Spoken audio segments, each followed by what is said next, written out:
하나님 아버지 감사합니다. 이 디딤돌 여기를 좀 축복하여 주시고 또 이렇게 이 저녁에 이 주님의 전에 나와 하나님의 꿈과 비전을 만들어가는 우리 학생들, 청년들 주님께 축복하여 주시옵소서.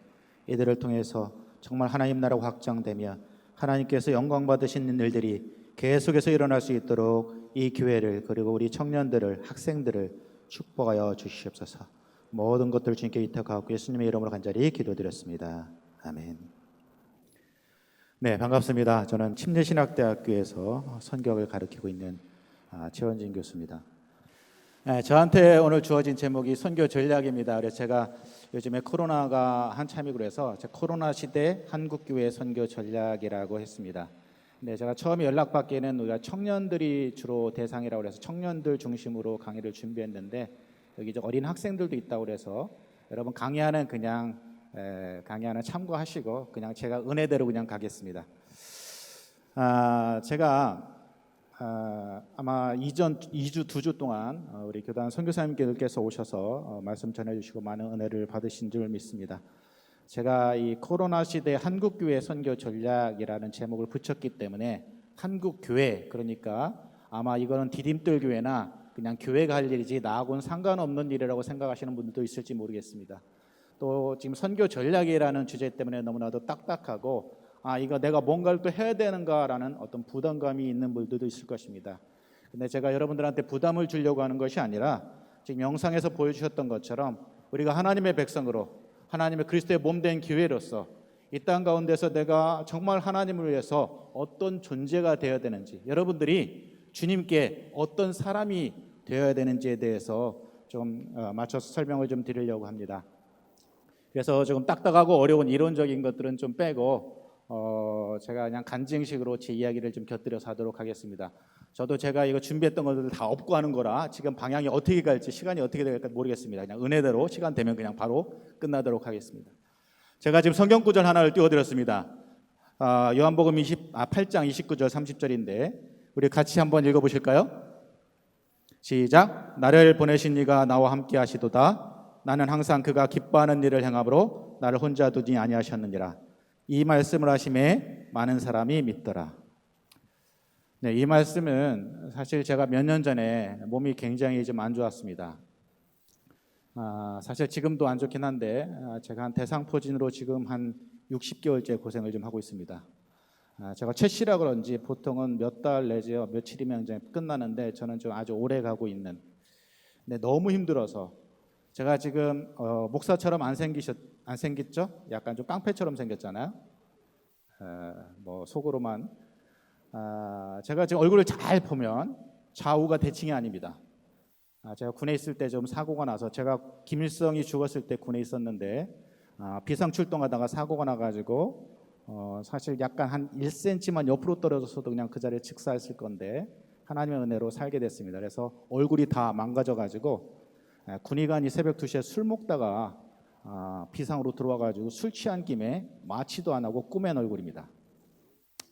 그러니까 마취도 안 하고 수술할 정도로 제가 참는 걸 잘 참는데 이 대상포진을 못 참겠더라고요. 그래서 제가 하나님한테 기도했습니다. 하나님, 저 죽여주십시오. 이렇게 못 살겠습니다. 그리고 지난주에 오셨던 이금주 선교사님이 저한테 오셔서, 제가 그때 선교 훈련은 원장을 하고 있었는데 언제나 교수 그만두고 그냥 선교지 가자라고 제안을 하셨습니다. 그래서 저도 사실 모든 것들 다 내려놓고 싶었고 좀 편안하게 살고 싶었는데 그때 하나님께서 주셨던 말씀이 바로 이 말씀입니다. 나를 보내신 이가 나와 함께 하시도다. 여기서 저를 때렸던 말씀이 뭐냐면 나를 보내신 이가라는 말씀입니다. 지금 예수님께서 수없이 많은 기적들을 행하셨고 수없이 많은 일을 행하셨습니다. 하나님 나라를 선포하셨습니다. 근데 유대인들이 계속해서 예수님을 향해서 질문합니다. Who are you? 네가 누구냐? 네가 누군데 이런 말 하고 네가 누군데 이런 것들을 하느냐? 그때 유대인들을 향해서 예수님께서 하셨던 말씀이 바로 이겁니다. 나를 보내신 이가 나와 함께 하시도다. 예수님이 5,000명을 먹이셨고 무리를 걸으셨고 죽은 사람을 살리셨고 수없이 많은 이적을 행했습니다. 근데 유대인들은 믿지 않았습니다. 여러분들 아마 요즘에 복음을 전하려고 하면 굉장히 어려울 겁니다. 선교사님들이 선교하는 현장도 굉장히 어렵습니다. 2000년 전에 예수님도 하나님의 아들이셨지만, 참 하나님이셨지만 복음을 전할 때마다 사람들이 그 말씀을 듣고 믿는 것이 아니라 계속해서 핍박하고 예수님 향해서 삿대질하고 예수님 향해서 손가락질을 해야 됩니다. 예수님도 참 하나님이셨기 때문에 내가 내 능력으로 내 권한으로 이렇게 얘기하고 있다, 나는 내 지식으로 너희들한테 가르치고 있다라고 말씀할 수 있었지만, 예수님은요, 나를 보내신 이가 가르치신 것만, 그분이 말씀하는 것만 너에게 얘기하고 있다라고 말씀을 하십니다. 이게 보냄받은 사람의 정체성입니다. 무슨 얘기냐? 예수님은 참 하나님이셨지만 보냄받은 사람의 분명한 정체성이 있었다는 겁니다. 그리고 그 나를 보내신 분이 기뻐하는 일을 날마다 행하십니다. 그럴 때 하나님께서 함께 하셨고, 그리고 이 말씀을 하심에 그렇게 믿지 않던 유대인들이, 그 당시 많은 사람들이 믿게 됐다라고 얘기합니다. 그렇다면 요즘 선교지도 어렵고 요즘 국내 교회의 상황들도 어렵고 많은 교회들이 어렵다고 하는데, 이 땅 가운데 있는 800만 명의 그리스도인들이 이 땅 가운데 보내신 하나님의 목적을 제대로 깨닫고 보내신 분의 목적대로 살아간다면, 우리가 그분이 가장 기뻐하신 일을 날마다 행하며 살아간다 한다면, 하나님께서는 이 한국의 교회를, 특별히 이 디딤돌 교회를 축복하실 거고, 여러분들을 통해서 놀라운 일을 행하실 겁니다. 여기 아마 청년들 말고도 주일학교 학생들도 있을지 모르겠는데, 여러분 나이가 어리다고 좌절하지 마시기 바랍니다. 지금부터 하나님을 향해서 지금 여기 영상 보여드렸던 것처럼 꿈과 비전을 가지고 기도하십시오. 하나님께서 여러분들을 10년 후에 20년 후에 놀라운 인물들로, 지금 여기서 영상에서 보여주는 것처럼 히스토리 메이커들로 만들어 가실 겁니다. 믿으십니까? 지금 너무나도 제가 말이 빠르기 때문에 정신이 없으시죠? 지금 사실 저는 선교학을 가르치는 사람인데 전 세계 선교 현황이 쉽지 않습니다. 지금 전 세계에 약 한 78억 명 정도의 인구가 살아가고 있습니다. 여러분들은 78억 대 1의 비율로 태어난 예수님 자리들입니다. 그러니까 자존감을 가지셔야 됩니다. 78억 명의 사람들이 살아가고 있습니다. 근데 기독교인이 25억이고 이슬람이 18억, 힌두교가 10억 정도 됩니다. 이런 종교인들을 다 끌어모았을 때 한 78억, 79억의 인구가 살아가고 있습니다. 근데 이 78억 인구 중에 기독교인이 25%, 약 한 32% 정도 되는데, 1910년도에 전체 기독교인의 숫자가 얼마냐? 6억 정도 됐습니다. 근데 지금 25억이 됐으니까 몇 배 성장한 겁니까? 4배 이상 성장한 거예요. 그러니까 숫자가 이렇게 많이 성장했는데도 불구하고 인구가 빠르게 성장하고 있다 보니까 기독교인의 비율은 전 세계 사람들 중에 3명 중에 1명밖에 되지 않는 겁니다. 무슨 얘기냐? 전 세계 인구 중에 25억을 제외한 약 한 40억 이상의 사람들이 아직도 예수님을 안 믿고 있다는 겁니다. 그런데 전 세계에서 얼마나 많은 일들이 지금 행해지고 있느냐? 다음 슬라이드 보여주시면 전 세계 예배 처소가 410만 개가 있습니다. 선교사를 파송하는 단체가 5,500개 정도 있습니다. 기독교 사역자가 1,300만 명 정도 됩니다. 해외 선교사, 타문화권에 가서 복음을 전하는 선교사의 숫자가 42만 5천 명 정도 됩니다. 물론 이 숫자는 점점 줄고 있습니다. 왜 주느냐? 지금 보세요.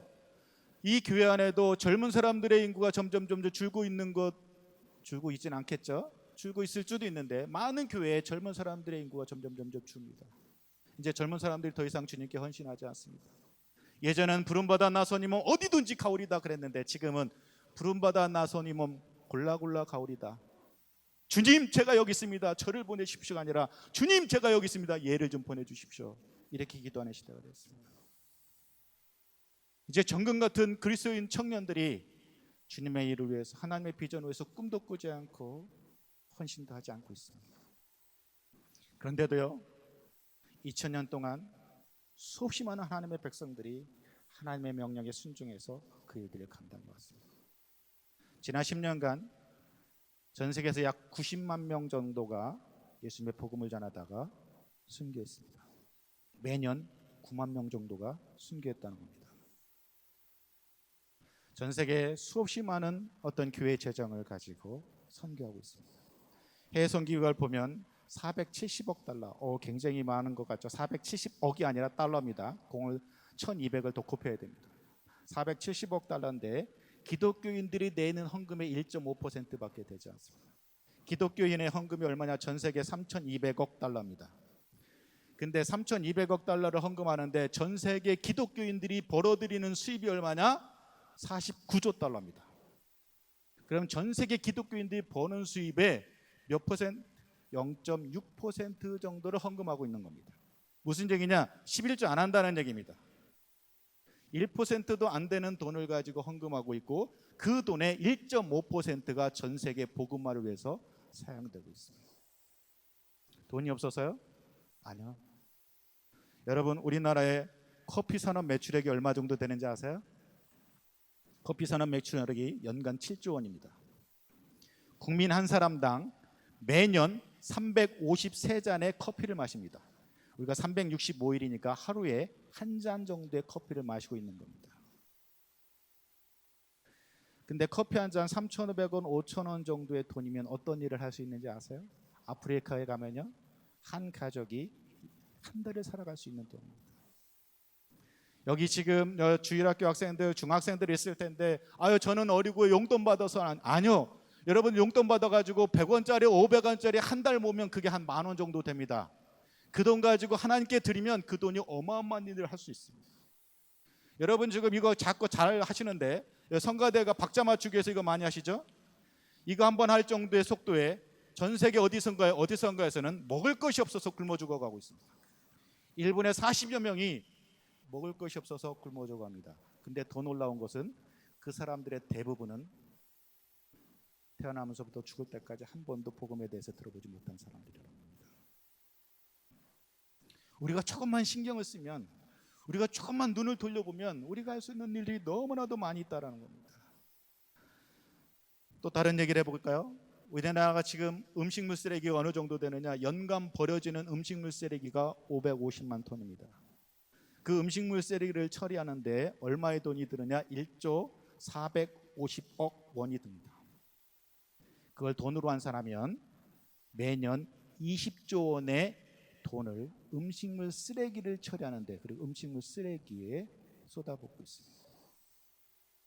근데 만약에 이거를 하나님 나라를 위해서, 우리가 복음을 전하는 일을 위해서, 이 땅 가운데 아직까지도 예수 그리스도를 알지 못하는 사람들에게 복음을 전하기 위해서 이 돈을 쓴다라면, 우리가 정말 먹을 것이 풍족해서 정말 다이어트를 하고 살이 찌고 있는데, 우리가 정말 한 달에 한 끼 정도만이라도 금식해가면서 그 돈을 가지고 하나님을 위해서 사용한다면 전 세계 복음화는 어쩌면 우리가 생각했던 것보다 더 빨리 올 수도 있습니다. 근데 왜 2000년 동안 1년에 9만 명, 10만 명씩 복음을 전하면서 순교해 가고 있는데, 지금도 저 한쪽 끝에는 정말 핍박 가운데 복음을 전하는 수없이 많은 기독교 사역자들이 있는데, 아직까지도 예수 그리스도에 대해서 들어보지 못한 수없이 많은 사람들이 있을까요? 나 때문입니다. 우리 때문입니다. 우리가 주님의 말씀대로 살지 않기 때문에. 대전에, 제가 이따 슬라이드를 보여드릴 텐데, 대전에 공동에 가시면, 요즘에 압구 공동이라고 한다는데, 압구 공동에 가시면 이슬라믹 센터가 있습니다. 거기 이맘을 제가 자주 만나는데, 이맘이 저를 만났을 때 첫 마디가 뭐냐? 첫 마디, 제가 기독교이라는 걸 얘기했더니, 제가 세미너리에서 이 종교를 가리키는 사람, 이슬람을 가리키는 사람이라는 걸 얘기했더니 첫 마디가 뭐냐? 야, 나는 꾸란에 기록된 대로 다 지키며 사는데 니들 기독교인들은 왜 성경대로 안 사니? 할 말이 없더라고요. 우리가 하나님의 말씀이 절대무한 하나님의 진리라고 믿습니까? 근데 왜 우리가 하나님의 말씀에 순종하지 않죠? 너무나도 무거운 얘기를 하고 있나요? 어쨌든 우리가 주님의 말씀에 순종하지 않기 때문에 여전히 전 세계 어딘가에는, 또 이 땅 어딘가에는 예수 그리스도의 복음에 대해서 들어보지 못하는 수없이 많은 미전도 종족들, 영혼들이 있다는 겁니다. 그런데 우리가 정말 주님께 헌신해서 하나님의 비전을 가지고 복음을 전한다 해도 사실 세상 가운데 너무나도 많은 어려움들과 장애들이 있습니다. 몇 가지 제가 설명을 드릴게요. 첫 번째는 포스트 모더니즘과 종교 다원주의입니다. 포스트 모더니즘은 권위를 인정하지 않는 겁니다. 모든 종교를 통해서 구원받을 수 있다는 겁니다. 예를 들어서요, 제가 이슬람권에 가가지고 예수님 믿으십시오, 예수님 믿어야 구원받습니다, 그러면 그 사람들이 그럴 겁니다. 야, 어디 예수 믿어야 구원받을 수 있다고 돼 있냐? 예, 성경이에요. 성경에 보면 예수 외에는 그 어떤 이름도 구원받을 만한 이름을 주신 적이 없다고 말씀하고 있습니다. 그러면 그 사람들이 뭐라고 얘기합니까? It's not my Bible, it's your Bible. 네가 믿고 있는 성경에 그렇게 돼 있는 거지, 내가 믿고 있는 꾸란에는 성경은 역사의 과정 속에서 왜곡되고 변질됐다고 믿고 있는데 무슨 엉뚱한 소리 하고 있냐라고 반문할 겁니다. 힌두교로 가볼까요? 인도에 가가지고 이렇게 동일하게 얘기한다면 웃기는 소리 하지 마십시오. 우리가 가지고 있는 바가다드 기타라는 경전에는 모든 종교를 통해서 구원받을 수 있습니다라고 되어 있습니다. 그렇기 때문에 그들에게 복음을 전하려면 우리가 정말 말씀을 가지고 말씀의 능력이 있기 때문에 복음을 전하면 능력이 나타날 수 있지만 쉽지 않습니다. 전 세계는 자신의 종교만으로 구원받을 수 있다라고, 아니, 자신의 종교 외에 다른 종교를 허용치 않는 어떤 종교적 광신주의자들과 모든 종교를 통해서 구원받을 수 있다라는 종교 다원주의자들이 팽팽하게 대립하고 있는데 기독교에 대해서 너무나도 적대적인 것들을 볼 수 있습니다. 근데 제가 아까 기독교 인구가 25억이라고 말씀드렸습니다. 25억 가장 큰 32% 가장 크다고 생각하시죠? 아니요. 25억 기독교인을 좀 쪼개놓고 보면 천주교가 12억입니다. 천주교가 12억입니다. 47%가 천주교입니다. 다음 슬라이드를 보시면 작년 2019년 2월 달에 천주교 프란치스코 교황하고 이 순위파, 이슬람 순위파의 최고 지도자였던 알테브 대이맘이 형제에 대한 선언을 합니다. 우리는 형제다. 왜 그런지 아세요? 캐톨릭은요, 다른 종교 안에도 구원받을 수 있다, 다른 종교를 통해서도 구원받을 수 있다고 공식적으로 표명을 했습니다. 그래서 교황이 이집트에 가서 My dear brother, 나의 사랑하는 형제들이라고 무슬림들에게 연설하는 이유가 그겁니다. 전 세계에는 구원받은 사람과 구원받지 못한 사람이 있는 게 아니라 구원받은 걸 아는 사람과 구원받는 걸 모르는 사람이 있다라는 겁니다. 그래서 구원받은 걸 모르는 사람에게는 선교하는 게 아니라 그들에게 종교 간 대화를 통해서 알려주면 된다라는 겁니다. 그래서 세계가 평화롭게 살기 위해서는 모든 종교 안에 구원의 가능성이 있다는 걸 열어놓은 것이 캐톨릭입니다. 그것들을 지금 작년 2월에 가서 둘이 서명을 한 겁니다. 이런 상황 가운데서 우리가 복음을 전해야 됩니다. 또 하나의 문제는 뭐냐면 전 세계가 민족주의가 너무나도 팽배하고 있습니다.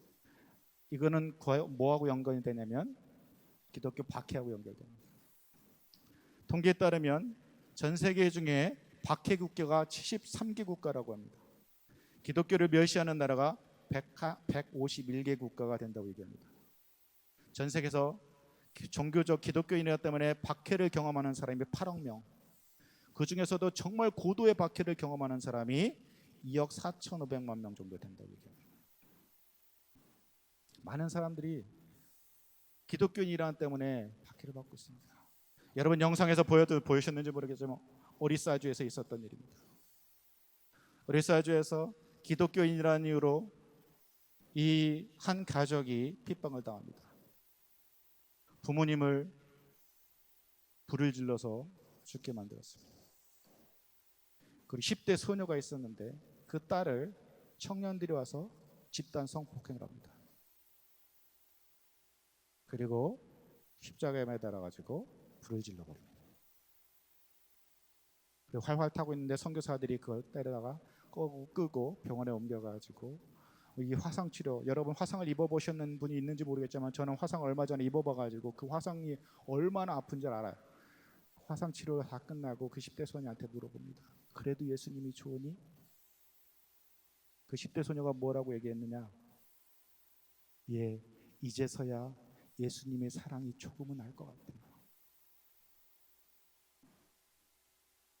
그런 분들이 예수님을 떠날까요? 아니요. 그런 종교적 박해 속에서도 계속해서 자신들의 신앙을 지켜가고 있습니다. 제가 중앙아시아 갔을 때입니다. 중앙아시아 갔을 때 이슬람으로 있다가 평생 동안 이슬람으로 살다가 복음을 듣고 예수를 믿었던 자매님이 한 분 계셨습니다. 그 자매님이 예수님을 믿게 되자 동네에서 무슬림에서는 그런 어떤 종교적 박해와 이 명예살인 일이 있기 때문에 굉장히 많은 핍박이 있습니다.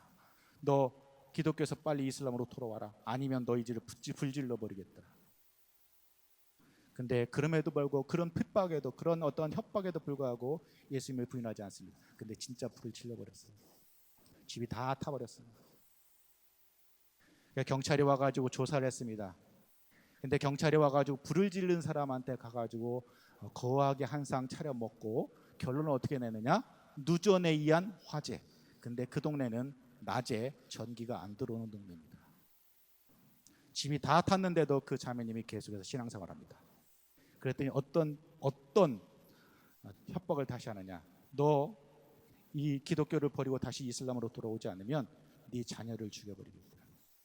여러분, 부모들이요, 자녀들을 대상으로 협박을 할 때 그것들 이겨내는 게 쉽지 않습니다. 여긴 다 결혼 안 하신 분들이 많기 때문에 이해를 못 하시겠지만 집에 가셔서 부모님한테 여쭤보세요.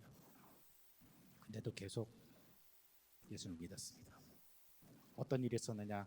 그 협박을 했던 사람의 아들이 갑자기 즉사했습니다. 너무나도 위험한 상황이라 선교사들이 빨리 나오십시오. 우리 선교사들이 돈을 모아가지고 당신들 임시로 거치할 수 있는 처소를 만들었으니까 빨리 그 동네에서 빠져나오십시오. 그 자매님이 이렇게 간증했습니다. 선교사님, 제가 여기서 빠져나가면 저는 편하게 살 수 있을지 모르겠습니다. 근데 저는요, 이 동네 가운데 이 동네 사람들 구원시키라고 하나님께서 부르신 사람, 보냄받은 사람입니다. 내가 이 동네 사람들, 내 이웃 친척들 버리고 나만 편하게 살자고 떠날 수가 없습니다. 그 자매님 아직도 그곳에서 핍박받으면서 신앙생활하고 계십니다. 근데 여러분, 알게 모르게 전 세계 이런 이 민족주의 발언과 함께 종교적 박해가 너무나도 많이 있습니다. 또 하나, 우리가 열심히 복음을 전하는 것처럼 다른 종교들도 열심히 성장하고 있습니다. 여러분, 전 세계에서 가장 빠르게 성장하는 종교가 뭔지 아세요? 이슬람입니다. 이슬람이 정말 빠르게 성장하고 있습니다. 이슬람의 성장 속도가 얼마나 빠르냐? 전 세계 인구 증가율의 2배입니다. 기독교의 증가율의 2배입니다. 그래서 2070년 언젠가는 기독교의 인구를 이슬람의 인구가 추월한다는 통계도 나와 있습니다. 이슬람은요, 전 세계를 이 이슬람이라는 종교로 정복하기를 원합니다. 그래서 꾸란이 그 나라의 헌법이 되기를 원합니다. 열심히 복음을 전합니다. 복음은 아니겠죠. 열심히 그들의 종교를 전합니다. 얼마 전에 제가 대전의 이슬람ik 센터가 궁동에 있다고 말씀을 드렸는데, 그 이슬람ik 센터에 지금 대전 시내에 있는 교회들 중에 사역하는 단체나 교회가 거의 없습니다. 제가 이슬람학을 학교에서 가르치고 있기 때문에 가끔 이슬람학 수업 시간에 한 주 수업을 학생들을 다 데리고 그 궁동에 가가지고 이슬람 음식 하나씩 다 사주고 그 이맘한테 이슬람이라는 종교에 대해 설명하라고 부탁을 해서 시킵니다. 그 다음 주에 제가 학생들한테 뭐가 잘못됐는지 성경적으로 다 이렇게 가르쳐 주는데, 한 번 학생들을 데리고 갔는데 갑자기 아주머니들이 쑥 들어오시더라고요. 제가 어디서 오셨어요? 물어봤어요. HWPL이요. 여러분, HWPL 아세요? 모르세요? 신천지입니다. 대전 시내에 수없이 많은 교회가 있는데 교회는 그들을 향해서 복음 전하거나 전도하지 않는데, 신천지 애들은, 신천지 사람들은, 이거 녹음되면 또 신천지에서 소송 걸지 모르겠는데, 신천지 분들은 자신의 어떤 종교들을 전하기 위해서 이슬람 센터에까지 오는 것들을 봤습니다. 근데 그 이맘 중에 하나가 저를 만나자고 해서 한번 갔는데, 뭔 얘기를 하느냐? 아시아의 전초기지로 한국으로 할지, 전초기지 한국으로 할지, 일본으로 할지 타진하러 왔다라고 합니다. 일본으로는 갈 수가 없습니다. 아마 아시아의 이슬람화를 위해서 한국을 거점으로 두려고 지금 작업을 하고 있습니다. 공동에 있는 이슬람ik 센터는 파키스탄과 사우디아라비아가 주도하고 있는 알 후다 계열의 아주 강력한 이슬람 단체입니다. 17억이라는 돈을 도네이션 받아가지고 이슬람ik 센터를 하나 샀습니다. 사진에서 보여드린 것처럼 지상 5층, 지하 1층짜리 건물 하나 샀습니다. 여러분, 금요일날 가시면 거기가 동남아인지 한국인지 알아볼 수 없을 정도로 수없이 많은 무슬림들이 있습니다. 금요일마다 수백 명이 저곳에 와서 기도합니다. 하루에 5번씩 와서 기도합니다. 정말로 똑똑한 사람들입니다. 카이스트 충남대 박사과정 학생들, 카이스트 연구원들, 이런 사람들이 여기 와가지고 이슬람화를 위해서 일하고 있습니다. 저와 여러분보다 한국말 더 잘합니다. 이처럼 우리나라뿐만 아니라 이슬람이 성장하고 있습니다. 이슬람만 성장하느냐? 힌두교도 성장합니다. 여러분, 아까 조금 전에 박해와 민족주의를 말씀드렸는데, 힌두 안에도 수없이 많은 민족들, 민족주의 운동이 일어났고 인도는 힌두교도들의 땅이어야 된다. 그러니까 모든 기독교인들과 무슬림들은 다 떠나라. 이게 지금 인도 땅에서 일어나고 있는 일입니다. 인도에 수없이 많은 박해들이 일어나고 있습니다. 인도에서는 기독교인들만 박해하는 것이 아니라 이슬람 교도들도 박해합니다. 지금 사전 하나 보여드리고 있는 게 뭐냐면 무슬림 교도들을 힌두 동네 사람들이 지금 폭행하는 겁니다. 근데 인도 힌두교는 원래 인도 땅에 태어나서 카스테도 안에 들어가야만 힌두교예요. 근데 여러분들도 지금 힌두교 영향을 다 받고 있습니다. 여러분들이 지금 보시는 웹툰, 영화, 만화 모든 것들이 다 힌두교 뉴에이지의 영향을 다 가지고 있습니다. 여러분 하나님의 말씀보다 여러분 웹툰이나 이런 거 보실 때 조심하셔야 됩니다. 여러분 요가 하시는 것도 조심하셔야 돼요. 혹시 여기 요가 클래스 다니시는 분이 있는지 모르지만 자꾸 이상한 행동해가지고 내가 신이 되겠다는 게 요가예요. 여러분들이 하고 있는 건 진짜 요가가 아니라 그냥 스트레칭이에요. 그냥 다이어트를 하기 위한 운동이에요. 근데 진짜 힌두교 요가는 뭐냐면 내가 신이 되겠다라는 겁니다. 내가 신과 내가 하나가 되겠다는 겁니다. 그러면 힌두교는 신이 필요가 없습니다. 내가 신이니까.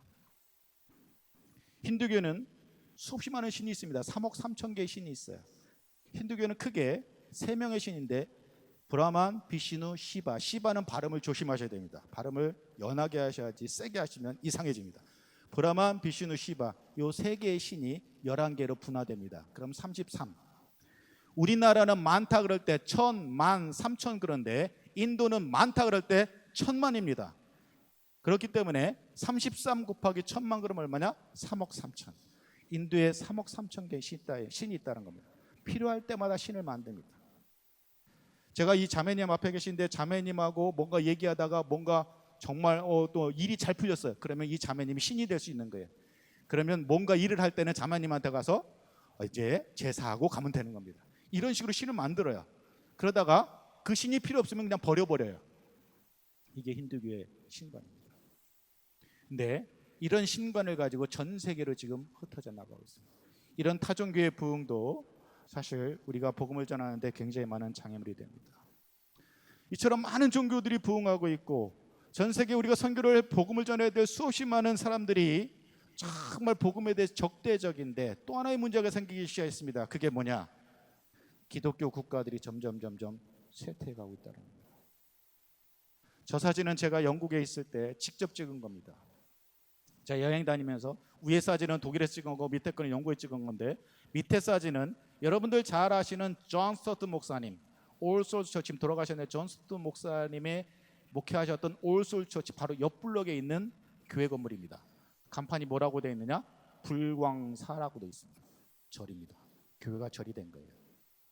여러분 매스컴을 통해서 아마 많은 교회들이 모스크로 바뀐다는 얘기는 들었을 겁니다. 모스크뿐만 아니라 술집 내지는 이렇게 절로 바뀌어가고 있습니다.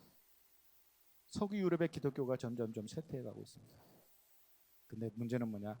지금 한국의 기독교도 점점 쇠퇴해가고 있다는 겁니다. 지난 20세기 기독교에서 가장 큰 변화가 뭐냐면 기독교의 중심축이 서구에서 비서구로 왔다는 겁니다. 무슨 얘기냐? 그동안 대부분의 그리스도인들은 어디 사람들이냐? 서구 백인들이었습니다. 1800년대 전 세계 기독교인의 99%가 백인들이었어요.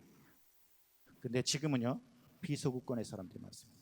지금 기독교의 부흥은 어디서 일어나고 있느냐? 아시아와 남미와 아프리카에서 일어나고 있습니다. 선교사의 숫자도 어디가 더 많으냐? 비서구권 출신의 선교사들이 더 많습니다. 근데 비서구권 국가 중에서 가장 기독교가 부흥한 나라 그리고 가장 많은 선교사를 내보낸 나라가 어디냐? 우리나라입니다. 우리나라는요 오늘이 광복절인데요 그렇게 어렵고 정말 힘든 과정을 거치면서 정말 역사상 유례를 찾아볼 수 없을 정도로 기독교가 빠르게 부흥합니다. 여러분 한국은요 기독교가 부흥할 수 있는 조건을 하나도 가지고 있지 않습니다. 2명 모이면 2편 되고 3명 모이면 3편 되고 4명 모이면 개판 되버립니다. 가장 가난한 나라였습니다. 중국 땅에요 3자 2개 그리면 대한민국입니다. 작은 땅덩어리 가장 가난한 나라 가장 복음이 늦게 들어온 나라 근데 하나님께서 한국을 축복하셨어요. 여러분들을 축복하셨어요. 왜 여러분들을 축복하시는지 아세요? 여러분들을 사용하시기 위해서. 하나님께서 우리를 축복하시는 목적은 뭐냐면 우리에게 특권의식을 주시기 위한 것이 아니라 사명감을 주시기 위해서입니다. 여러분들이 해야 될 일이 있기 때문입니다. 대한민국을 축복하셨어요. 어느 정도였느냐? 사진 한번 보여주실래요? 우리가 일제 식민지하에서 1910년도부터 아주 급상승하는 걸 볼 수 있는데 저 사진이 그 다음 사진, 그 사진이 뭐냐? 주일날 교회 가는 겁니다. 여러분, 이 디딤돌 교회 앞에가 주일마다 저런 광경이 만들어져야 되지 않겠습니까? 그러기 위해서 여러분들이 나가서 열심히 복음 전해야 되지 않겠습니까? 저는 근데요, 제가 다니는 교회가 대형교회인데 제가 안타까운 건 오늘 찬양을 듣는데 제가 아는 찬양이 하나도 없더라고요. 대형교회는 맨날 찬송가 옛날 그 복음 선거만 해서 그런지 이 새로운 찬양들 잘 모르겠는데 제가 교회를 주일날 갔다 오다가 저 광경을 보는 데가 있습니다. 어딘지 아세요? 용문동 사거리. 지금은 폐쇄가 돼가지고 지금 볼 수 없지만 용문동 사거리를 지나올 때마다 제 가슴에, 제 마음속에 막 불이 나요. 하얀 와이 브라우스와 이 검은 치마를 입은, 그다음에 양복을 입은 남자분, 여자분들이 그냥 막 떼를 지어가지고 그 지성전 마띠아 지파로 들어가는 걸 보면, 근데 우리 교회, 이 디딤돌 교회, 이 대한민국에 있는 수없이 많은 교회에 이런 일들이 일어나야 되지 않겠습니까? 근데 지금 상황은 어떠냐? 정말 높은 성장 속도. 외국 학자들이요, 한국을 보면서 두 가지 때문에 놀란답니다. 뭐냐면 한국은 전 세계 기독교 역사상 가장 빠르게 기독교가 부흥한 나라입니다. 물론 요즘에 별명이 하나 더 붙었습니다. 전 세계 기독교 역사상 가장 빠르게 기독교가 부패한 나라라는 별명이 붙었지만 어쨌든 빠르게 부흥한 나라입니다. 근데 또 하나 놀라는 건 뭐냐면 그렇게 빠르게 기독교가 부흥했고 20% 이상의 기독교인을 가지고 있지만 사회에 전혀 영향력을 미치지 못하고 있다는 것 때문에 놀란다고 합니다. 여러분, 이게 외국 학자들의 평가지만 우리가 한번 되새겨볼 필요가 있습니다. 우리가 정말 더 그레이트 커미션, 땅 끝까지를 증인되라는 그 주님의 명령 때문에 앞으로 가다 보니까 우리가 놓친 게 있어요. 뭘 놓쳤습니까? The Great Commandment, 하나님을 사랑하고 내 이웃을 사랑하라는 주님의 대계명을 놓쳐버렸습니다. 여러분, 정말 땅 끝에 가서 복음을 전하기 위해서는 어떤 일이 먼저 일어나야 되냐? 하나님을 사랑하고 내 이웃을 사랑해야 됩니다. 여러분, 지금 여러분들 모두를 선교지가라고 말씀드리는 거 아니라 여러분이 있는 지곳에서 복음 전하는 일을 해야 됩니다. 여러분의 선교지는 어디냐? 여러분들의 학교, 여러분들의 직장, 여러분들의 이웃, 여러분들의 가정이 여러분들이 가야 될 땅끝이고 선교지라는 겁니다. 내가 있는 곳에서 열심히 복음을 전할 때 하나님께서 야, 아무개야, 이제 됐다. 저 타문화권에 가서 더 좀 넓은 세상에 가서 아직도 예수 그리스도 알지 못하는 사람들에게 복음을 전해보지 않겠니? 이렇게 돼야 됩니다. 우리나라 문화권에서 복음도 전하지 않고 아무것도 하지 않고 있다가 느닷없이 언젠가 갑자기 꿈에서 나트를 던졌는데 아프리카에 딱 하나 맞았다. 내가 아프리카 선교사로 가겠습니다. 이렇게 해서 가서는 안 된다는 겁니다. 여러분이 이 땅 가운데서 어떤 존재가 되어야 되느냐? 이 땅 가운데서 부름받은 사람으로서 하나님이 왜 나를 부르셨고 왜 이 교회에 보내셨고 이곳에서 나를 통해서 이루려고 하는 것이 무엇인지를 바로 깨달아야 됩니다. 이렇게 높은 성장률을 가지고 있지만 기독교가 신뢰도가 바닥입니다. 하나님은 전능하신 분이지만 지금 힘없는 기독교로 전락해버렸습니다. 우리의 소망은 예수 그리스도지만 교회는 비난만 받고 있습니다. 우리 열심히 복음을 전했는데 이제 핵심 없는 선교들을 지금 감당하고 있습니다. 그런 과정 속에서 코로나가 밀어닥쳤습니다. 많은 사람들이 이거 코로나가 한국교회를 하나님의 진노고 심판이라고 해석하는 분들이 많이 있습니다. 성경에도 전염병이라는 단어를 찾아보면 45번이 나오는데 구약에 43번, 신약에 2번이 나옵니다. 근데 35번이 하나님의 심판, 하나님의 진노, 지도자들이 부패했을 때 하나님께서 심판하실 때 전염병을 사용하기 때문에 많은 사람들이 이 코로나가 하나님의 심판이다, 진노다 이렇게 생각하는데 이것들이 잘못된 해석이라고 얘기하는 건 말씀드리는 거 아닙니다. 이 원인과 이 이유를 얘기하기 전에 우리는 이 코로나를 통해서 우리가 하나님께서 말씀하시고자 하는 분명한 메시지가 있다는 겁니다. 어쩌면 어떤 면에서는 하나님이 우리를 심판하시는 것이 아니라 우리가 우리를 심판하는 것일 수도 있습니다. 왠지 아십니까? 제레미 레프킨이라는 사람이 1900년도에 우리 인간 사람 모든 사람들이 사는 땅덩어리 14%의 사람이 살고 있었답니다. 지금 인간이 살고 있는 땅덩어리가 몇 퍼센트에 살고 있느냐? 77%입니다. 모든 자연을 다 회피해가지고 개발하고 파괴했습니다. 그러다 보니까 정말 동물들도 그 기후변화 때문에 자기가 살던 곳에 살 수 없으니까 이제 움직이기 시작했어요. 그 동물들이 이 바이러스 숙주들을 가지고 인간 세상에 왔기 때문에 이 코로나도 예전에 메르스도 사스도 이런 전염병들 팬데믹들이 왔다라고 주장하는 사람들도 있습니다. 근데 저는 이거에 대해서 구체적인 강의를 하려고 말씀드리는 것이 아니라 우리가 이 코로나를 통해서 우리가 깨달아야 되는 것이 하나 있다면 무엇이냐면 하나님께서 이것들을 극복할 수 있는 능력을 우리에게 주셨다는 겁니다. 이것이 은혜라는 겁니다. 많은 학자들이 여러분 지금 주일학교 학생들은 잘 모르겠지만 신학생들은 알 거예요. 톰 라이트라든지 이 존 파이퍼라 이런 사람들이 이 코로나에 대해서 굉장히 많은 얘기들을 하고 있습니다.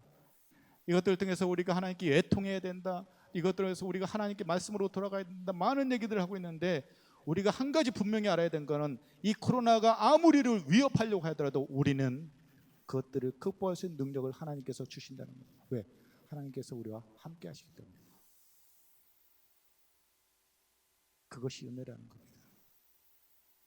그렇기 때문에 이런 세상 가운데서 우리가 어떻게 해야 되느냐 이 얘기를 좀 하려고 합니다. 제가 강의 안에 넣어드렸던 것들 다 빼고 제 얘기를 좀 하도록 하겠습니다. 저는 목사의 아들로 태어났습니다. 저희 아버지가 목회를 하셨어요. 근데 저희 할아버지가 예수님을 안 믿으셨어요. 저희 할아버지는 굉장한 부자셨답니다. 근데 그 옛날에 예수님을 안 믿으셨기 때문에 술을 많이 드셨대요. 술을 드시면 택시 타고 집에 오시는 게 아니라 내가 창피하게 어떻게 조그만 택시 타느냐고 대형 관광버스를 대절해가 집에 오셨대요. 그거 다 부수셨대요. 그 다음날 다시 사시고. 물론 나중에 아버지가 그 할아버지로 해서 14년 기도의 응답으로 하게 예수 믿게 되셨고 예수를 믿으신 이유는 한 번도 주의를 범한 일이 없이 열심히 신앙생활 하다가 지금 천국 가셨지만 그 할아버지가 너무나도 핍박이 심하셔서 아버지가 어렸을 때부터 살아갈 수 없었습니다. 목사가 된다고 했을 때 내가 제사밥도 못 얻어먹는데 살면 뭐하냐고 농약 자주 드셨고 그 다음에 기찻길에도 많이 누우셨대요. 제 아버지 얘기 들어보면 호적에서도 팠대요. 지금은 안 되겠지만 그 당시엔 그게 가능했었나 봐요. 그래서 결국 어렸을 때 집에 쫓겨나가지고 독학하시다시피 공부를 하셨고 목회자가 되셨습니다. 근데 저희 아버지는 건축 연사가 있으셨어요. 건축, 교회 짓는 연사. 움직일 때마다 교회를 지세요. 근데 제가 어렸을 때 자녀들이 어리면 일단은 쌀부터 사와야 되잖아요. 근데 저희 아버지는 쌀을 사는 게 아니라 시멘트를 먼저 사셨어요. 여러분 안 들어보셨을지 모르겠지만 공구리라는 게 있어요. 공구리 신다고 그러는데 옛날에 시멘트 사가지고 30블럭 찍어가지고 그걸로 교회 짓는 거예요. 지금은 그렇게 안 하지만 맨날 공구리 치고 이런 일들만 했던 기억이 있어요. 그러다 보니까 집에 쌀이 없었습니다. 저는 어렸을 때 10원도 없다는 말을 참 많이 듣고 자랐습니다. 진짜 집에 10원이 없었어요. 돈만 생기면 쓰면 사시니까. 저는 초등학교 6학년 때까지 책을 한 권도 사본 적이 없습니다. 저는 박사과정 졸업할 때까지 저의 우상은 뭐였냐? 책이었습니다. 제 연구실에 와보면 책이 다 새 책처럼 깨끗합니다. 여기다가 힘을 묻혀서 페이지를 넘긴다? 신성모독입니다. 여기다 줄을 긋는다? 신성모독입니다. 저 성경책 가지고 있지만 성경책에도 제가 줄을 잘 긋지 않습니다. 그 정도로 책에 대한 애착들이 있었어요. 왜? 어렸을 때 한글 띄고 책 좀 읽어보고 싶었는데 책을 사지 못한 그런 아픔이 있어서 그랬던 것 같아요. 근데 저희 마음속에 하나님께서 어떤 마음을 주셨느냐?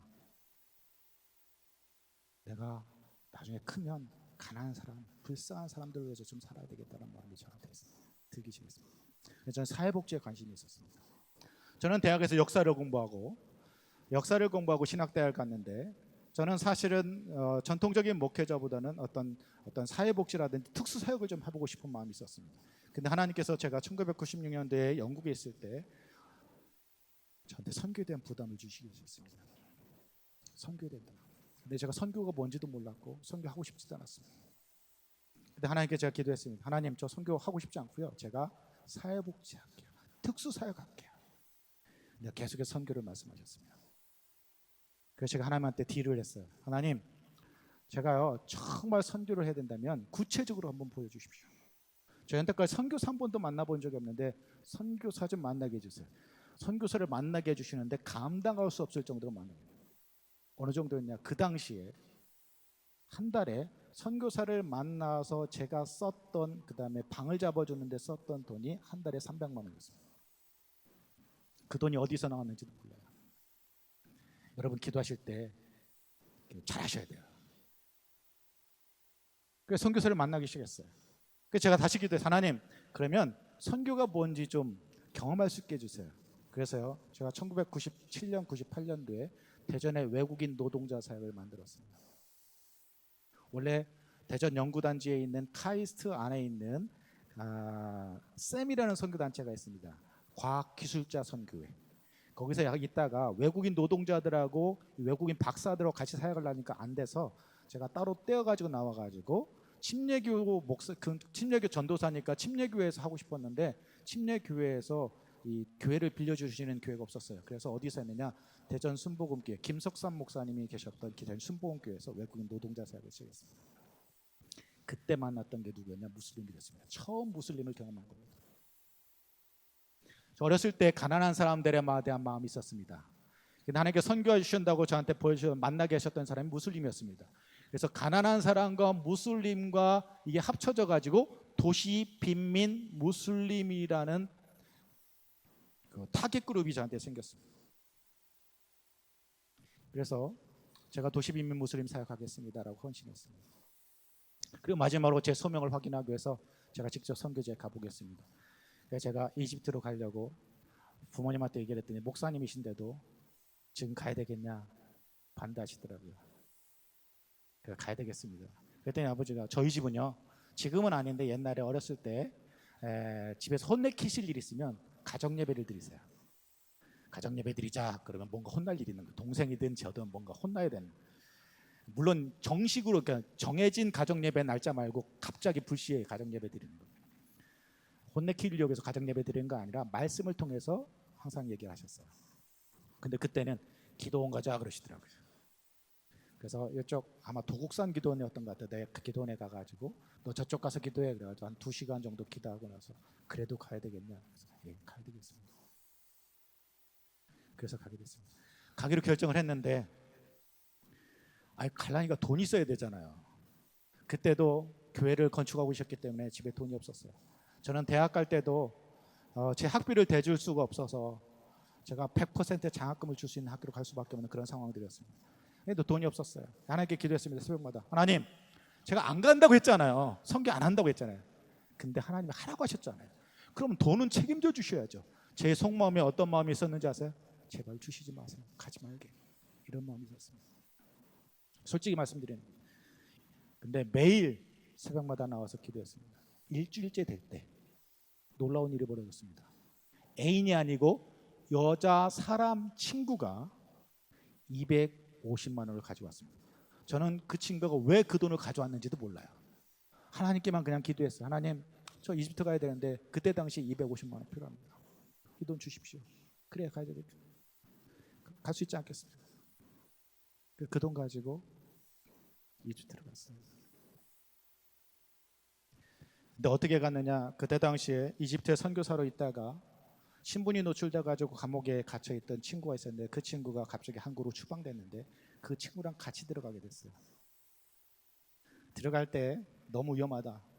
그때 당시에 침례신학대학교에서 학생들을 모집했는데 우리가 선교팀을 해가지고 그냥 이렇게 봉사팀으로 가져가지고 모집했는데 저는 여기 여자분들 계시는데 여자분들이 참 위대하신 것 같아요. 그 이집트를 간다고 모집을 했는데 8명이 다 여자분이었어요. 저와 그 친구 빼고. 그래서 제가 그걸 다 캔슬시켰어요. 너도 나도 결혼 안 했기 때문에 가서 죽어도 상관없지만 우리 학생들 데려갔다가 정말 문제 생기면 큰일 난다. 이거 다 없었던 일을 하자. 그 여자분들 다 빼고 학생들 다 빼고 둘이만 비자 여권의 이름을 바꿨어요. 그때 당시엔 그게 가능했습니다. 여권의 이름을 바꿔가지고 비자를 다시 발급해가지고 왜 추방 도장이 찍혀 있으니까 다시 찍어가지고 들어갔습니다. 공항으로도 아니고 육로로 넘어가고 그래가지고 이스라엘 공항을 거쳐서 육로로 해서 이집트 넘어가는 과정이었습니다. 이스라엘에서 넘어가기 전날 아침에 새벽에 두 친구가 앉아가지고 슬럼가에서 빈민가에서 조그만 여관방 하나 잡아놓고 있는데 그 중동에서 이슬람 사역하는 선교단체 장이 저희한테 팩스를 하나 보냈습니다.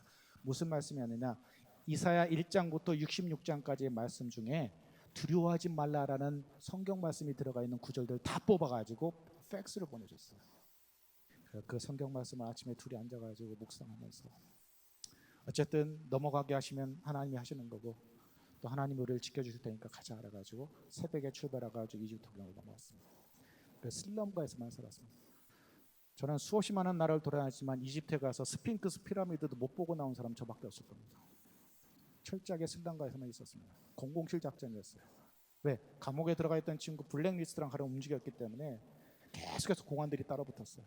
약속을 하면 어디 장소에 약속하고 시간대를 달래가지고 하고 우연히 만난 것처럼 만나고 또 나올 때는 나가서 다음 약속 장소를 정해놓고 한 사람 이쪽으로 가고 한 사람 저쪽으로 가고 계속해서 뒤에서 미행이 붙기 때문에 그렇게. 근데 슬럼가에서만 있는데 제가 굉장히 깨끗한 사람이에요. 여러분, 제가 굉장히 지저분할 것처럼 보이시죠? 굉장히 깨끗한 사람이에요. 강영구 전사님 뒤에 계시면 제 연구실 와서 사진을 찍어서 확인을 해드릴 수 있어요. 굉장히 깨끗한 사람이에요. 이집트에서 사는데요, 빈민가에 사는데요, 이건 도무지 제가 살 수 있는 환경이 아니에요. 어느 정도냐, 자다가 뭔가 간질간질해서 팍 치면 얼굴에서 바퀴벌레가 팍 깨져버려요. 그럼 나가서 씻어야 돼요. 여기 징그럽다고 기절하지 마세요. 그리고 샤워하려고 막 거품하고 있는데 갑자기 물이 뚝 끊어져요. 낮에도 끊어져요. 그럼 한 2시간 동안 죄송합니다. 옷 다 벗고 이렇게 쭈그리고 있어야 돼, 물 나올 때까지. 택시를 타면 딱 내리는 순간 옷을 다 벗어가지고 툭툭툭 털어야 돼요. 툭툭툭 떨어져요. 뭐가 떨어지지 않으세요? 석회, 아마 여러분들은 보시지도 못했을 거예요. 그래서 참빗이라는 걸 가지고 다니면서 항상 긁어가지고 떨어지면 이거 톡톡 깨가지고 죽여야 되는 그런 지저분한 곳엔 전 절대로 살 수 없는 사람입니다. 아버지가 예전에 제가 6살, 7살 때 어떤 시골교회 부임하 가셨는데 전 사택이 마음에 안 든다는 이유로 12월 달에 가출한 사람입니다. 사택이 너무 허름하다고. 그 정도였던 사람입니다.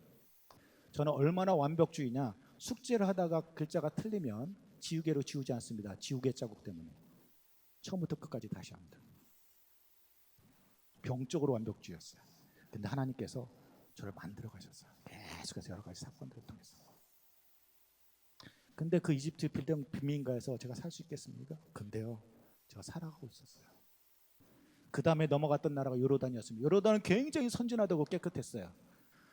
이 이집트에서는 택시가 포드가 아니라 옛날 포니 조그만 차 있었어요. 포니 이런 차였는데 이집트 요르단은 다 벤츠 뭐 이런 것들이에요.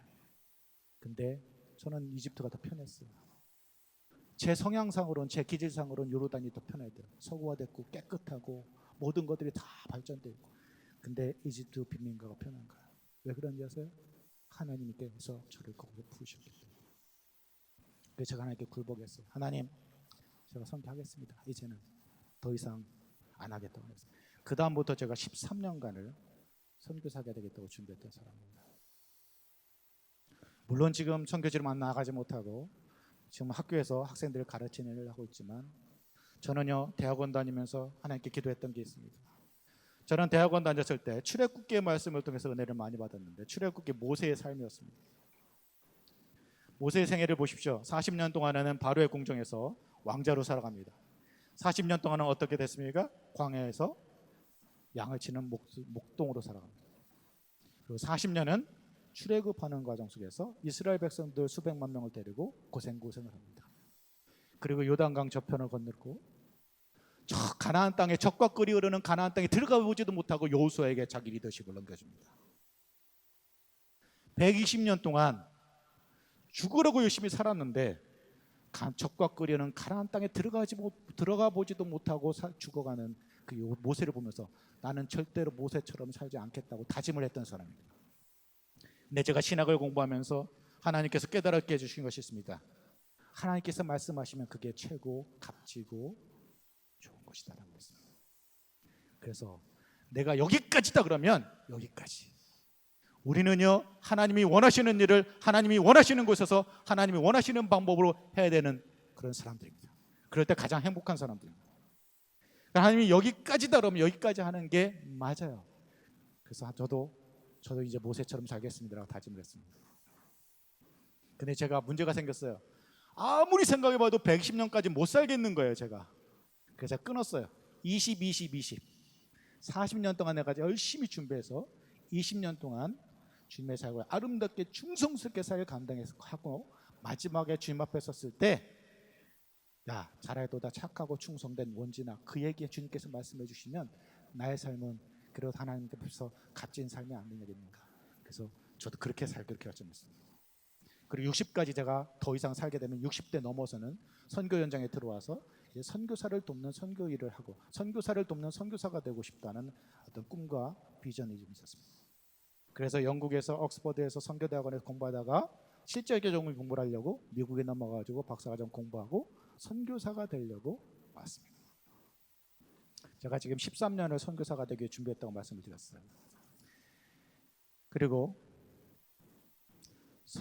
미국에서 담임 목회도 하고 있었고 미국에 있는 모 대학에서 교수로 오라는 제안도 있었는데 제가 선교사가 되기 위해서 한국 들어왔는데 훈련받고 선교사로 나가려고 하는데 갑자기 학교에서 저를 코로했어요. 저는 그 하나님 이해가 되지 않았어요. 하나님 처음부터 그냥 교수하라고 하시지. 처음부터 교수하라고 하셨으면 그냥 영국에서 옥스퍼드에서 열심히 이슬람학 공부해가지고 강의 준비도 좀 잘하고 내가 좀 학자다운 학자가 될 수 있었을 텐데 갑자기 선교하라고 하셔가지고 지금 선교사가 되기 위해 준비하고 있는데 파송식 한 달 5일 남겨놓고 모든 것들을 다 캔슬시키고 학교로 가라고 하시면 어떻게 합니까? 하나님께서 저를 굴복시키시고 학교로 보내셨어요. 제가 깨달은 게 있어요. 저는 어렸을 때 아버지가 목회하는 걸 보면서 절대로 목사 안 한다고 그랬습니다. 근데 목사 시키셨어요. 저 선교 안 한다고 그랬습니다. 제가 특수사역하고 싶다고 그랬어요. 근데 선교사 시키셨어요. 저 교수도 안 한다고 했어요. 저 나가서 땅 파는 게 체질이지 저 앉아가지고 연구하는 것보다는 땅 파는 게 더 좋습니다. 그랬습니다. 근데 교수를 시키셨어요. 하나님 앞에서 제가 절대로 안 한다고 했더니 하나님께서 절대로 시키셨어요. 여러분, 그래서 분명히 하나님 앞에서 절대로란 말은 절대로 하시면 안 됩니다. 목사님이 뭔가를 말씀하시면 아멘 하셔야 됩니다. 절대 안 합니다 그러면 하나님께서 쫓아다니면서 절대로 여러분들을 시키실 겁니다. 제가 그래서 학생들한테 가끔 이야기해요. 하나님 앞에서 절대로는 말하지 말라. 제가 이 말씀을 드리느냐, 저는요, 제가 지금 간단하게 제 얘기를 했는데 저는 정말 내가 열심히 준비해가지고 선교 현장에 가서 열심히 사역해서 정말 이만큼의 열매를 가지고 하나님께 드리면 하나님께서 기뻐하시겠지, 하나님께서 좋아하시겠지, 하나님께서 칭찬해 주시겠지, 이렇게 생각했던 사람입니다. 근데 이 모든 과정들을 통해서 제가 깨달은 건 뭐냐면 하나님의 관심은 내가 이만큼 일을 해가지고 내가 만든 업적과 결과가 아니라 나였다라는 거였습니다. 하나님 앞에서 최원진이라는 한 사람이 온전해지고 순전해지는 걸 원하셨다는 거였습니다. 내가 하나님 앞에서 보냄받은 사역자로서, 보냄받은 사명자로서 이 땅곳 나와서 주님께서 보내시면 목적대로 하나님께서 기뻐하시는 일을 감당하기 위해서 살아갈 때, 말씀에서 아까 요한복음 8장 29절 30절에 말씀하셨던 것처럼 많은 사람이 믿게 됐다라고 말씀하시잖아요.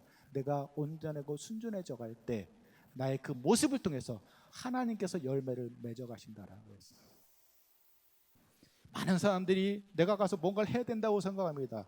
제가 지금 오늘 선교 전략에 대한 얘기를 하게 돼서 선교를 통해서 뭔가 대단한 전략들을 만들어 가지고 해야 된다고 생각합니다. 아니요, 하나님께서 어쩌면 원하시는 건 뭐냐면 우리가 하나님 앞에서 더 온전해지고 성숙해져 가는 겁니다. 제가 지금 몸이 너무 안 좋아가지고 2018년도에 미국에 1년 동안 안식년을 하고 왔습니다. 안식년 도착하는 날 그곳에 있던 어떤 목사님 사모님이 저한테 영상을 하나 주셨어요. 영상의 제목이 뭐였느냐, 교회 오빠였습니다. 여러분 아마 교회 오빠라는 영화를 보신 분들도 있을지 모르겠습니다. 이관희 집사님, 안양에 사는 이관희 집사님의 어떤 암 투병에 관한 다큐멘터리였습니다. KBS가 이런 걸 만들었다는 거에 제가 한번 놀랐고, 이 영상을 보면서 저를 정말 회개하게 만들었던 이관희 집사님의 간증이 하나 있습니다. 그게 뭔지 아십니까? 그 이관희 집사님이 이렇게 얘기합니다. 육신의 아픔이 있기 때문에 오히려 더 깨어있을 수 있는데요, 왜 저보고 하루를 더 살아야 되느냐고 묻는다면 조금이라도 더 온전하고 성숙한 하루를 살고 싶은 교회를 갖고 싶어서. 그게 저의 삶의 이유인 것 같아요. 여러분, 이관희 집사님, 이 아내가 출산을 하고 나서 암이 사기가 됐다는 것들을 통보를 받고 암투병을 하다가 자기 치료 끝나고 남편이 먼저 그랬나요? 남편이 암투병, 두 부부가 이 암투병 과정 속에서 이 암병동에서 고백했던 겁니다. 내가 왜 하루를 더 살아야 되느냐면 더 온전해지고 더 성숙해지기 위한 기회를 갖기 위해서. 여러분들이 이 땅 가운데 보냄받은 사람으로서 어떻게 왜 살아가야 되냐? 하나님 앞에서 온전해지고 더 성숙해지기 위한 기회를 갖기 위해서. 여기 지금 어린 학생들도 있고 청년들도 있고 더 장년들도, 집사님 장로님들도 계실 텐데, 내가 얼마나 많은 일을 하느냐보다 더 중요한 건 뭐냐면 내가 어떤 사람이 되느냐입니다. 내가 하나님 앞에서 어떤 사람이 되느냐, 내가 정말로 하나님 앞에서 온전하고 순전한 삶을 살아가느냐, 그렇지 않느냐가 중요하다는 겁니다. 여러분 한번 생각을 해보십시오. 여러분들이 지금 학생인데 여러분이 돈이 있으니까 능력이 있습니까? 물론 있는 분들도 있겠죠.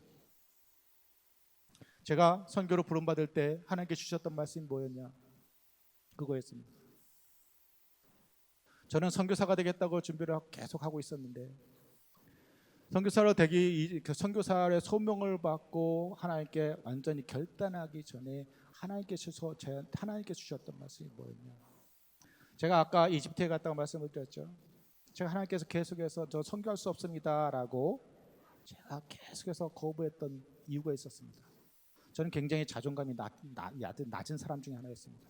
지금은 아니지만 예전에 굉장히 자존감이 낮았던 사람 중에 하나였습니다. 왜? 목회자로 살아가면서 자연스럽게 그게 학습이 된 것 같아요. 왜냐하면 저는 저라는 사람이 없었습니다. 저는 모든 것들을 교회가 먼저, 교인들이 먼저인 삶을 살아갔던 사람입니다. 저는 침례문답에서도 떨어졌어요.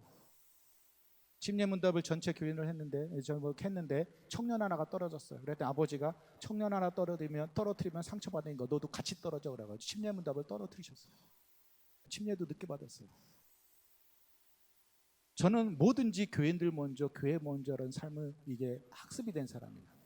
그게 내가 뭐 나서고 내가 드러나고 이런 것들 굉장히 불편한 사람이에요.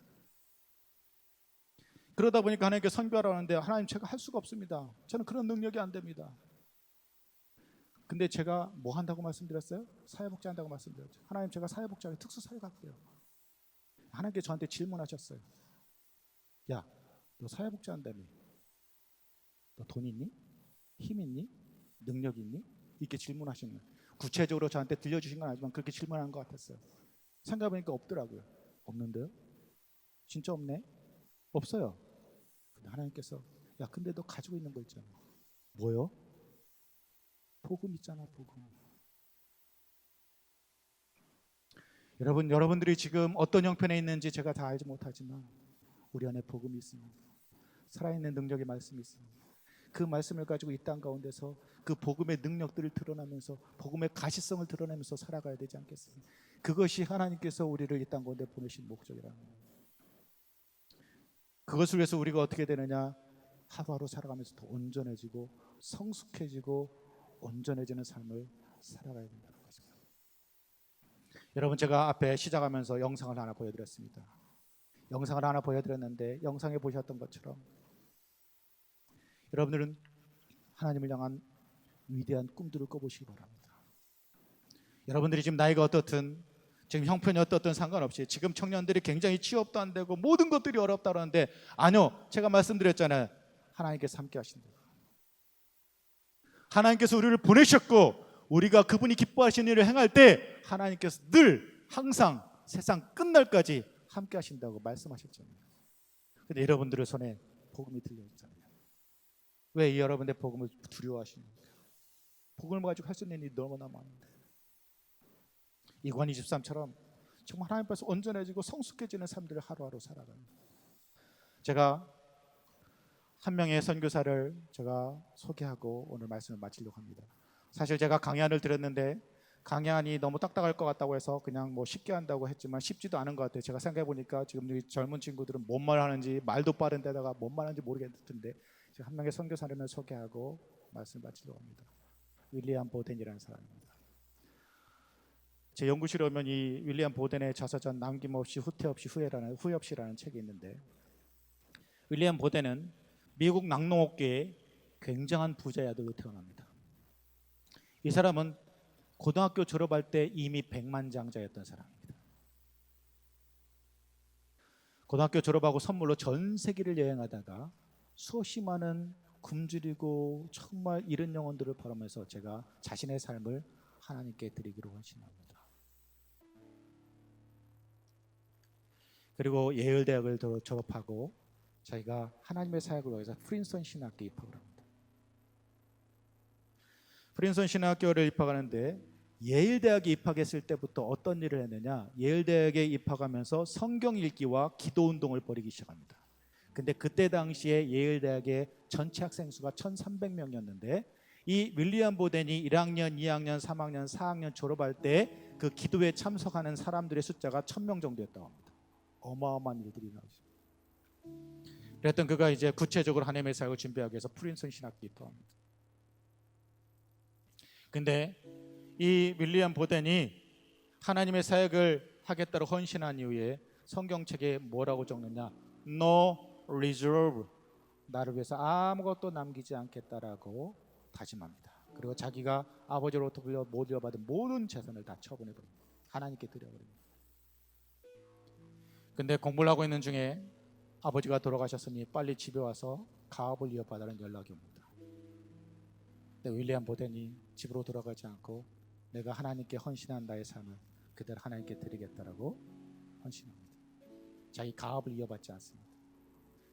그래서 성경책에 한 문장을 뒀습니다. No retreat, 결코 후퇴하지 않게. 윌리엄 보덴은 프린스턴 신학교를 졸업하고 중국에 있는 무슬림들에게 복음을 전하기로 결심합니다. 중국에 있는 무슬림들의 복음을 전하기 위해서는 언어가 필요한데 언어를 배우려고 어디로 가느냐? 이집트로 갑니다. 이집트에 가서 아랍어를 배워가지고 그 아랍어를 가지고 중국에 있는 무슬림들에게 복음을 전하기 위해서 준비하는데 이집트에 가서 3개월 만에 척수 내막염으로 사망을 합니다. 그때 그의 나이 26살이었습니다. 자기 동료들이 이 윌리엄 보덴의 모든 유품들을 다 정리해서 집에 보냈는데 성경책을 열어보니까 한 문장이 더 들어있었습니다.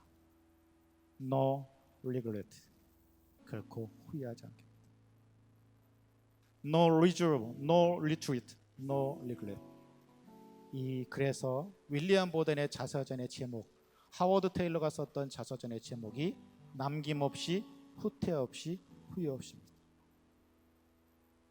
여러분, 저는 이 시간 여러분들한테 한번 도전하고 싶습니다. 이 저녁에 이 피곤한 몸을 이끌고 이곳에 오셔서 좀 딱딱한 메시지를 들었는데 여러분들의 인생을, 여러분들의 삶을 우리를 보내신 그 하나님을 위해서 남김없이 후퇴 없이 후회 없이 한번 드려보시지 않겠습니까? 200여 년 전에 윌리엄 캐리가 부르짖었던 것처럼 하나님으로부터 위대한 것들을 기대하고 하나님을 위해서 위대한 것들을 시도해보지 않으시겠습니까? 지금은 여러분들이 미약할지라도, 여러분들이 가진 게 아무것도 없다 할지라도 우리와 항상 함께 하시겠다고 하신 그 하나님이 함께 하시면 능치 못함이 없습니다. 내가 나이가 어리고 가진 것이 없고 능력이 없고 아무것도 없다 할지라도 전지전능한 하나님께서 우리와 함께 하시면, 우리와 동행하시면, 그분이 나를 보내신 목적에 합당하게 하나하나 순종하기만 하면 하나님께서 해나가십니다. 선교는요, 하나님의 명령과 우리의 순종이 만나는 자리에서 시작이 됩니다. 하나님이 전 세계를 한 번에 구원하실 수 있는 능력이 있으신 분이지만 하나님께서는 하나님이 스스로 하시기보다는 우리를 통해서, 이 교회를 통해서, 여러분들을 통해서 하시기를 원하십니다. 그래서 하나님의 최고의 전략은 뭐냐? 바로 여러분들입니다. 하나님의 말씀에 순종하고자 하는 그 하나님의 백성들, 하나님의 청년들, 그 하나님의 사람들을 통해서 하나님께서는 2000년 전부터 지금까지 그 하나님의 사역을 감당해 오시고 계신 겁니다. 여러분들의 삶을 정말 보잘것없는 것이지만 한 달란트, 두 달란트, 5달란트 받은 비율을 보시면 저는 하나님이 참 공평하지 않은 분이라고 생각했습니다. 왜 2달란트 받은 사람이 2달란트 남기고 5달란트 받은 사람이 5달란트 남기고 똑같이 축복을 하실까? 5달란트를 가지고 10달란트 받은 사람한테는 100이라는 축복을 하셨다면 2달란트 가지고 2달란트 남긴 사람한테는 한 50 정도만 축복하시면 그게 공평한 거지. 근데 이거는 우리의 생각이지 하나님의 생각을 합니다. 하나님께서는 다른 사람에게 주신 달란트를 가지고 나를 평가하시는 분이 아니라 나에게 주신 달란트를 가지고 내가 하나님께 얼마나 충성하느냐, 하나님의 말씀에 얼마나 순종하느냐를 가지고 우리를 평가하시는 분이라는 겁니다. 나는 한 달란트가 아니라 0.1달란트를 받았다 할지라도 그 달란트를 가지고 하나님께 충성합니다. 남김없이, 후퇴 없이, 후회 없이 하나님께 드리면 그 순종의 마음을 가지고 하나님께서 일하십니다. 여러분 한번 도전해 보시기 바랍니다. 한번 시도해 보시기 바랍니다. 제가 시간 관계상 보여드리지 않았지만 제가 정주영 씨의 그 해보기나 했어? 이 얘기를 한번 얘기를 드리려고 했는데, 정주영 씨가 영국의 바클레이 은행의 차관을 받으려고 영국에 갔습니다. 거절당했어요. 근데 다시 영국 바클레이 은행을 움직일 수 있는 이 CEO를 만나러 갑니다. 뭐 가지고 가지 아십니까? 500원짜리 지폐 한 장 가지고 갔습니다. 지금 여러분들은 500원짜리 지폐 가지고 못 보신 분들 많겠지만 500원짜리 지폐가 뭐냐면 거북선이 그려져 있습니다. 그 500원짜리 지폐 딱 내려놓으면서 우리는 당신들보다 300년 전에 이 철갑산 만든 민족이다. 한번 믿어봐라. 근대화가 좀 늦어서 그렇지 우리가 충분히 할 수 있다. 그래서 차관을 받아옵니다. 그리고 11년 만에 건조율 기준으로 조선으로서는 1위 국가가 됩니다. 우리는 정말 무소부지하시고 전지전능한 하나님을 하나님께 함께 하시는 하나님의 백성들입니다. 한국 선교사를 향해서 MH 맨 땅에 헤딩한다, BJR 배째라 한다, 뭐 이런 평가들 많이 하는데 여러분 정말 안 될 것 같지만 그 하나님을 바라보면서 한번 시도해 보시기 바랍니다.